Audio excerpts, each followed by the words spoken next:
আসসালামু আলাইকুম। ওয়ালাইকুম আসসালাম। নাম কি আপনার? ইকরামুল ইসলাম। ইকরামুল ইসলাম। কোথা থেকে আসছেন? যশোর থেকে। যশোর থেকে। যশোর থেকে আজকে ঢাকায় আমাদের অফিসে আসার কারণ কি? আমি ওই আমার টিকিট, ভিসা এইগুলো নিতে আসছি। আপনি সৌদি আরব যাবেন, আপনার টিকিট, ভিসা, আদার্স ডকুমেন্ট যা দরকার বুঝে নেওয়ার জন্য আসছেন। জি। আপনি কি আপনার ফ্লাইটের ডকুমেন্ট বুঝে পেয়েছেন? জি ভাই। আচ্ছা। আপনি কি আগে বিদেশে ছিলেন না এবার নতুন? আমি আগে ছিলাম। আগে ছিলেন। তাহলে আপনার জানার কথা যে আপনি যদি সেম প্রফেশনে আমাদের মাধ্যমে না যেয়ে কোনো এজেন্ট বা থার্ড পার্টির মাধ্যমে যেতেন, আপনার কি পরিমাণ খরচ বেশি লাগতো?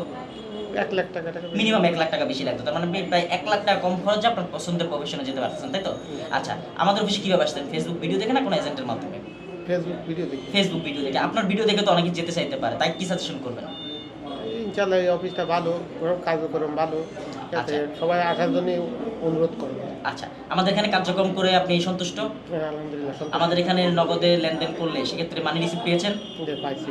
আর হচ্ছে ব্যাংকে লেনদেন করার সুযোগ ছিল? ছিল। ব্যাংকে লেনদেন করেছেন? করেছি। আচ্ছা। আপনার প্রবাস জীবন সুখের হোক। আমাকে একটা কথা বলেন যে যারা হচ্ছে এজেন্সি থেকে না যেয়ে থার্ড পার্টির মাধ্যমে যায়, তারা কি এজেন্সির চেয়ে বেশি সুবিধায় থাকে না অসুবিধায় থাকে? অসুবিধায় থাকে। অবশ্যই অসুবিধা থাকে।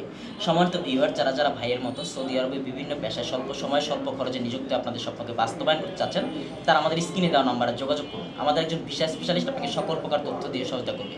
লাখো মানুষ স্বপ্ন পূরণ করেছে আমাদের হাত ধরে, আমরা আছি আপনার অপেক্ষায়। আমাদের কাছে ইনডোর, আউটডোর, কনস্ট্রাকশন টেকনিশিয়ান সহ বিভিন্ন পেশার ভিসা রয়েছে। অনুগ্রহ করে কলটা কেটে না দিয়ে ২-১ মিনিট অপেক্ষা করুন। আমাদের ভিসা স্পেশালিস্ট অবশ্যই আপনার সাথে যোগাযোগ করবে। লাখো মানুষ স্বপ্ন পূরণ করেছে আমাদের হাত ধরে, আমরা আছি আপনার অপেক্ষায়। ভাইয়ের প্রবাস জীবনের জন্য শুভকামনা। ধন্যবাদ।